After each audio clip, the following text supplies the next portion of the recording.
Cutting wood seems simple enough, right? Take a saw, you take a piece of wood, and you go to town. But anyone who's spent more than 5 minutes in a workshop knows the frustrating gap between a crooked, splintered cut and a perfectly straight, clean one. That difference often comes down to accuracy. Whether you're a seasoned carpenter or a weekend DIY enthusiast, mastering accuracy in your sawing operations is fundamental to achieving professional quality results. It's the cornerstone of joinery, the basis of structural integrity, and the secret behind projects that just look right.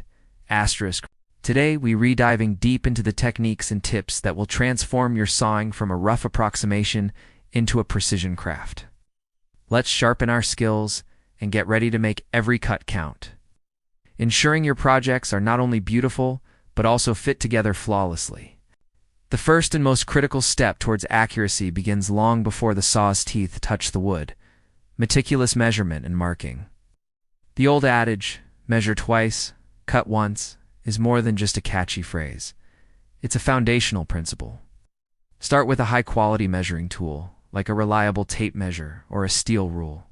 When marking your cut line, use a sharp pencil or a marking knife for the thinnest, most precise line possible. A thick, fuzzy line from a blunt pencil creates ambiguity, leaving you to guess which part of the line to follow. For ultimate precision, a marking knife severs the wood fibers, creating a small channel for your saw to sit in. This not only gives you a perfect starting point, but also helps prevent tear out on the surface of the wood. Using a square, such as a combination square or a tri-square, it's non-negotiable for ensuring your lines are perfectly perpendicular to the edge of the board. Press the stock of the square firmly against a known straight edge of your workpiece and scribe your line. Taking an extra minute to double-check these marks will save you hours of frustration and wasted material down the line. Once your piece is marked, the next pillar of accuracy is securing it properly. A workpiece that shifts, vibrates, or wobbles during a cut is a guaranteed recipe for disaster. Clamps are your best friend here. Use sturdy C-clamps, F-style clamps, or quick grip clamps to hold your wood firmly to a workbench or sawhorse. Ensure the pressure is even and that the clamps are not interfering with your saw's path. The goal is to make the workpiece an immovable extension of your bench. This stability allows you to focus all your energy and concentration on guiding the saw, rather than struggling to hold the wood steady with one hand while cutting with the other.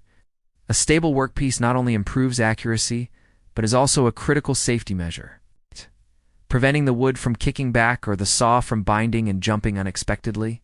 Don't underestimate the power of a rock-solid setup. It's the stable foundation upon which precise cuts are built. Your body posture and the way you handle the saw are just as important as your tools. Proper ergonomics allow for a smooth, controlled motion. Stand with your feet shoulder-width apart, finding a comfortable and balanced stance that allows you to see your cut line clearly. Your cutting arm should be aligned with the cut line, allowing your shoulder, elbow, and wrist to move in a straight, piston-like motion. Avoid sawing with just your wrist or elbow. The power and control should come from your shoulder and core. And starting a cut with a handsaw, use your thumb snuckle as a guide to position the blade just to the waist side of your marking line. Begin with a few gentle pull strokes to create a kerf or a small groove. This initial groove will guide the saw for the rest of the cut. Maintain a light but firm grip. A death grip will only introduce tension and fatigue, leading to jerky movements and a wandering blade. Let the saw do the work. Your role is to guide its path with a steady, consistent rhythm.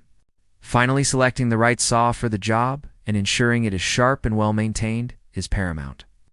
Different saws are designed for different tasks. Crosscut saw has teeth angled to slice cleanly across the wood grain, while a rip saw has chisel-like teeth designed to efficiently remove material when cutting parallel to the grain.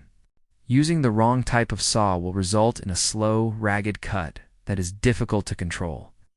Similarly, a dull saw is not only inefficient but also dangerous. It requires more force to push through the wood, which increases the likelihood of it slipping or veering off course. The saw will tend to follow the path of least resistance, which is rarely a straight line. Regularly check your blades for sharpness and set the slight outward bend of the teeth. A sharp, well-tuned saw will glide through the wood with minimal effort, allowing you to focus purely on following your line. Investing in good quality saws and taking the time to maintain them is an investment in your accuracy and the overall quality of your work. In the end, achieving high accuracy in sawing is not about a single magic trick, but rather the consistent application of these fundamental principles. From the initial precise mark to the final smooth stroke of a sharp saw, each step builds upon the last. It's a discipline that combines the right tools, a stable setup, and mindful technique. By internalizing these habits, measuring meticulously, securing your work, using proper body mechanics, and maintaining your equipment, you will see a dramatic improvement in your woodworking. Your cuts will become cleaner, your joints tighter, and your finished projects will reflect a level of craftsmanship you can be truly proud of. So the next time you step up to the workbench, remember that accuracy is a journey of 1,000 small, correct details.